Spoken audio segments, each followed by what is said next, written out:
GKS educational spiritual videos నుంచి వస్తున్నటువంటి మరొక ముఖ్యమైనటువంటి అంశము నరసింహ జయంతి. అద్భుతమైనటువంటి పర్వదినం. కృతయుగంలో భగవంతుడు నరసింహ అవతారంలో అవతరించి భక్తాగ్రేశ్వరుడైనటువంటి ప్రహ్లాదుని రక్షించి భక్తుడు ఏ విధంగా భగవంతునితో రక్షించబడతాడు అని నిరూపించినటువంటి గొప్ప పర్వదినము నరసింహ జయంతి. సాధు పురుషులను బాధించేవాడు, దేవతలను వేధించేవాడు, విప్రులపై క్రోధించేవాడు, వేదాలను నిందించేవాడు, గోవులను ఖండించేవాడు, భక్తులను హింసించేవాడు, ధర్మపదం తప్పి నాపై శత్రుత్వం పూనినవాడు ఎక్కువ కాలం నిలవడు, ఈ లోకంలో పతనమైపోతాడు అని చెప్పేసి నరసింహస్వామి చెప్పడం జరిగింది. ఉగ్రం వీరం మహావిష్ణుం జ్వలంతం సర్వతోముఖం నృసింహం భీషణం భద్రం మృత్యుం మృత్యుం మహాభ్యం. నరసింహుడు కేవలం అవతారమూర్తి మాత్రమే కాదు, ఆ స్వామి మంత్రమూర్తి. వేదంగా బాసిల్లే ఉపనిషత్తుల్లో నరసింహతత్వం వర్ణితమైంది. నరసింహుని పరబ్రహ్మ స్వరూపం తత్వం స్వామివారి నామాన్ని పరిశీలిస్తే అవగతమవుతుంది. ఇందులో ఉన్న ఒక్కొక్క నామం నరసింహుని యొక్క తత్వాన్ని ప్రకటిస్తుంది. ఉగ్రం అంటే ఉగ్రమూర్తి అని చెప్పేసి హూంకారాన్ని వినిపించినంత మాత్రంలోనే అంతర్గత బహిర్గత శత్రువులందరూ కూడా నాశనమవుతారు. వీరం అంటే సకల కార్యాకరణాలకు మూలంగా ఉన్నటువంటి శక్తి వీరం అంటారు. సకల కార్యాకరణ స్వరూపుడుగా నరసింహుని మనం తెలుసుకోవాలి. అంటే కాజ్ అండ్ ఎఫెక్ట్ అంటారు కదా, ఆ విధంగా మహావిష్ణువు అంటే అన్ని లోకాల అంతటా ఉండే నరసింహతత్వానికి ఈనాడు ప్రతీక. సకల ప్రపంచంలోని జీవరాశులన్నింటిలో కూడా తను వ్యక్తంగాను అవ్యక్తంగాను పరమాత్మ బాసిల్లుతున్నాడు, అంటే అంతర్యామిగా ఉంటున్నాడు. జ్వలంతం అంటే ఇది యోగతత్వం. సకల లోకాల్లో సర్వ ఆత్మలు తన తేజస్సును ప్రకాశింపచేయడం ద్వారా వాటి ప్రకాశానికి కారణమైనటువంటి నరసింహతత్వమే జ్వలంతం అంటారు. సర్వతోముఖం, ఇంద్రియ సహాయం లేకుండా సకల విశ్వాన్ని చూడగల పరమాత్మ తత్వమే సర్వతోముఖం. మనం ఇంద్రియాలతో చూస్తాం, కానీ భగవంతుడు ఇంద్రియాలు అవసరం లేదు. నృసింహం సకల జీవుల్లో సింహం చాలా శ్రేష్టమైనటువంటిది.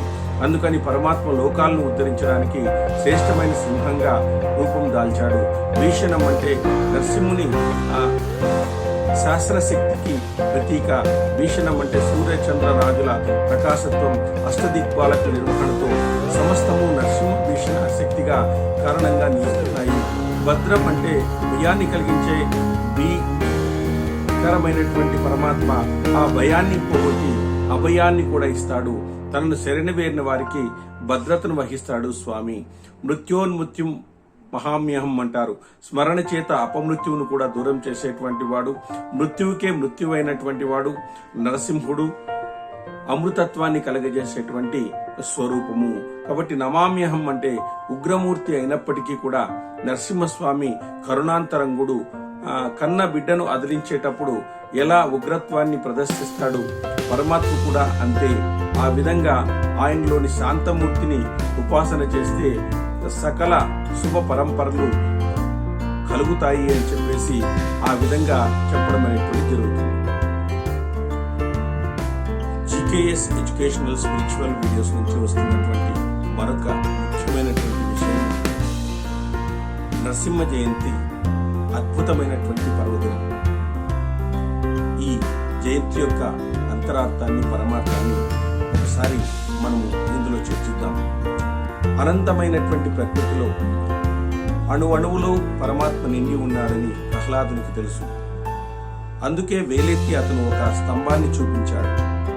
దాన్ని చీల్చుకుని భగవంతుడు సాక్షాత్కరించాడు.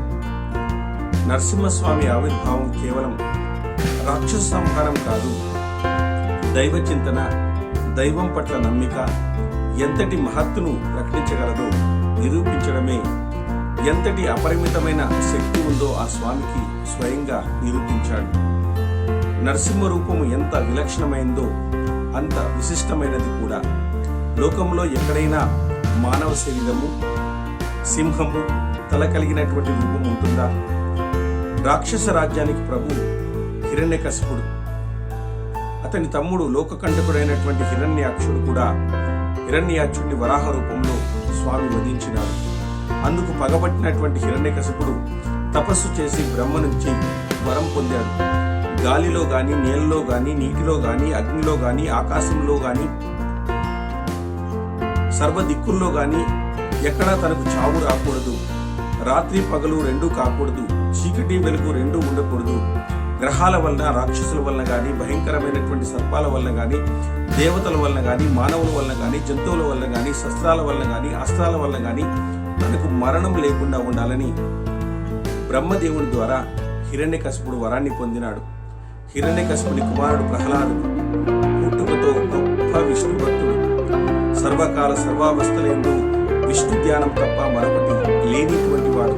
సత్యం విధాతు నిజభక్త భాషణం అని వ్యాసుల వారన్నారు. తన భక్తుడైన ప్రహ్లాదుని మాటను నిజం చేయడానికి వచ్చాడు. సంభవామి యుగే యుగే అని పరమాత్మ అందుకు కారణం చెప్పాడు. పవిత్రాణాయ సాధునాం వినాశాయ చతుష్పుషాం ధర్మ సంస్థాపనార్థాయ సంభవామి యుగే యుగే, సత్పురుషులను రక్షించడానికి వస్తానన్నాడు. అవతార ప్రధాన లక్ష్యము శిష్ట రక్షణ, దాని అనుబంధ ప్రయోజనమే దుష్ట శిక్షణ అని చెప్పాడు. రూపంతో పనిచేయని పరమాత్మకు అన్ని రూపాలే తానే అయి అంతర్యామిగా ఇప్పుడు ఒక రూపంలో కనిపించవలసినటువంటి అవసరం వచ్చింది. అందుకని ఒక భక్తుని కోసం ఇప్పుడు ఈ రూపము ధరించి స్తంభం నుంచి వ్యక్తమయ్యాడు. ఇదమిదంగా ఒక రూపమంటూ లేనటువంటి పరమాత్మ కామదేవ కామపాల కామీకాంత కృతాగమః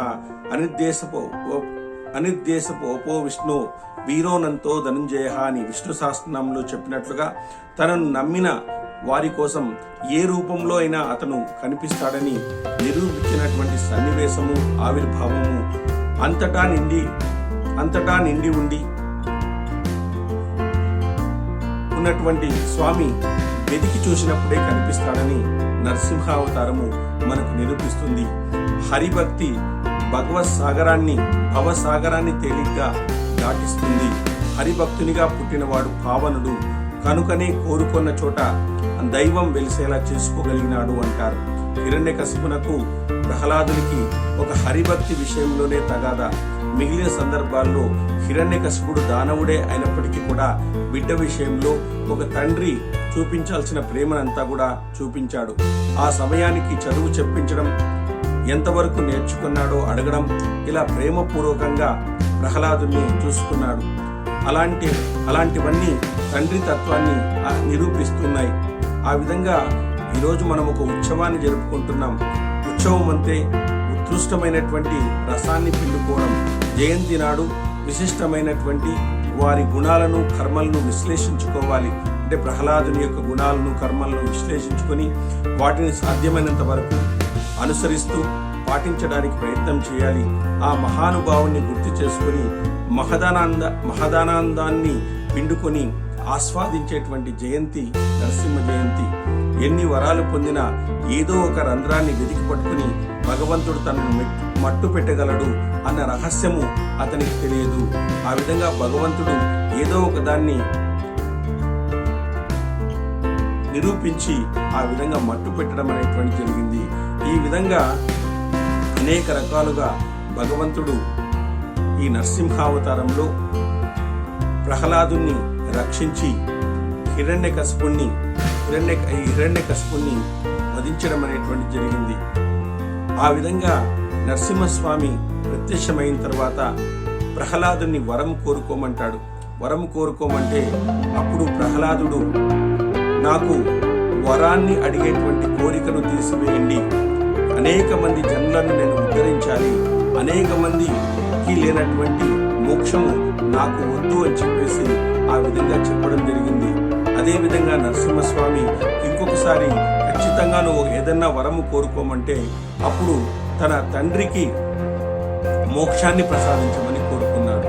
అంటే చూడండి, ఎన్ని బాధలు పెట్టినప్పటికీ కూడా, ఎంత ఎన్ని రకాలుగా హింసించినప్పటికీ కూడా ప్రహ్లాదుడు తన తండ్రి యొక్క ప్రేమను ఆయన ఎప్పుడూ కూడా మరవలేదు. తన తండ్రికి మోక్షాన్ని ఇవ్వమని చెప్పేసి నరసింహస్వామిని కోరుకున్నాడు. హిరణ్యం అంటే బంగారము, కసిపుడు అంటే తిండి బట్ట, అంటే లాలసను పుట్టించేటువంటి భౌతిక భోగాలకు అంకితమైన సంపద కలిగిన వాడు అని అర్థం. ఈ భోగభాగ్యాలకు అంతు రాకూడదని అతను గొప్ప తపస్సు చేశాడు. అందువల్లనే ప్రహ్లాదుడు అన్నాడు, చదువుల్లో మర్మం ఎరిగితే తండ్రి, అన్ని చదువుల్లోని సారమును రహస్యాన్ని తెలుసుకున్నాడు. అన్ని చదువులు హరిభక్తి ముందు సమానం కావు, హరిభక్తి ఒకటే నిజమైన చదువు అన్నాడు. దానవేశ్వర, లోకాలన్నీ క్షణంలో జయించావు, కానీ నీలోని మనసును ఇంద్రియాలను గెలవకపోయినావు. వాటి ముందు నువ్వు ఓడిపోయినావు. నిన్ను కాదు, క్రోధ లోభ మోహ మదమాశ్చర్యాలు, కామక్రోధ లోభ మోహ మదమాశ్చర్యాలనే 6 శత్రువులు నిన్ను బందీ చేశాయి. ఆ భయంకరమైనటువంటి శత్రువులను జయించి నశింపచేసినట్లయితే ప్రాణికోట్లో నీకు విరోధి అనేటువంటి వాడు ఎవడు ఉండడు. నా విన్నపం మన్నించు. తండ్రి, భగవంతుడైన విష్ణువు లేని చోటు విశ్వములో లేదు. సముద్రంలో ఉన్నాడు, సమీపంలో ఉన్నాడు, ఆకాశంలో ఉన్నాడు, అవని మీద ఉన్నాడు, అగ్నిలో ఉన్నాడు, అన్ని దిక్కుల్లో ఉన్నాడు, రాత్రి ఉన్నాడు, పగలు ఉన్నాడు, సూర్యునిలో ఉన్నాడు, అన్ని చోట్ల భగవంతుడున్నాడు. చంద్రునిలో ఉన్నాడు, ఓంకారంలో ఉన్నాడు, శ్రీకారంలో ఉన్నాడు, త్రిమూర్తులలో ఉన్నాడు. పురుష స్త్రీ నపంసుక వ్యక్తుల్లో కూడా ఉన్నాడు. అక్కడ ఇక్కడ వెతకడం దేనికి? సర్వేశ్వరుడు ఒక చోట అని ఏమిటి? అంతటా నిండి ఉన్నాడు. ఇందుగలడందులేడిని సందేహం వలదు. దానవాగ్రని వింటే అని చెప్పేసి ఆ విధంగా ఒక చోట ఏమిటి, ఒక చోట ఉన్నాడని మరొక చోట లేడని సందేహించవలదు. ఆ అచ్యుతుడు అన్ని ప్రదేశాల్లో ఉంటాడు. ఆ పద్మనాభుడు అన్ని పదార్థాల్లో ఉంటాడు. ఎక్కడెక్కడ వెతికితే అక్కడెక్కడ కనిపిస్తాడు. నా మాటలను నమ్ము అని చెప్పేసి ఆ విధంగా భగవంతుడిని ఆ స్తంభంలో సాక్షాత్కరింపజేసుకోగలిగినాడు. ఆ విధమైనటువంటి గొప్ప జయంతి ఈరోజు నరసింహ జయంతి. కాబట్టి నరసింహ స్వామి యొక్క మంత్రమైనటువంటి ఉగ్రం వీరం మహావిష్ణుం జ్వలంతం సర్వతోముఖం నృసింహం భీషణం భద్రం మృత్యుం మహామిహం. నేను సంసార చక్రానికి భయపడతాను, నీ రూపాన్ని చూసి నేను భయపడను. ఈ సంసార చక్రం నుంచి నన్ను విడుదల చేయి తండ్రి అని చెప్పేసి భగవంతుడు నరసింహస్వామిని ప్రార్థన చేయడం అనేటువంటిది జరుగుతుంది. కాబట్టి ఈ విధంగా మనం నరసింహస్వామి రూపకం మనమందరూ కూడా పాత్రులు కావడానికి ఈ నరసింహ మంత్రాన్ని అనేక మార్లు జపించి ఆ విధమైనటువంటి అమృతత్వాన్ని మనం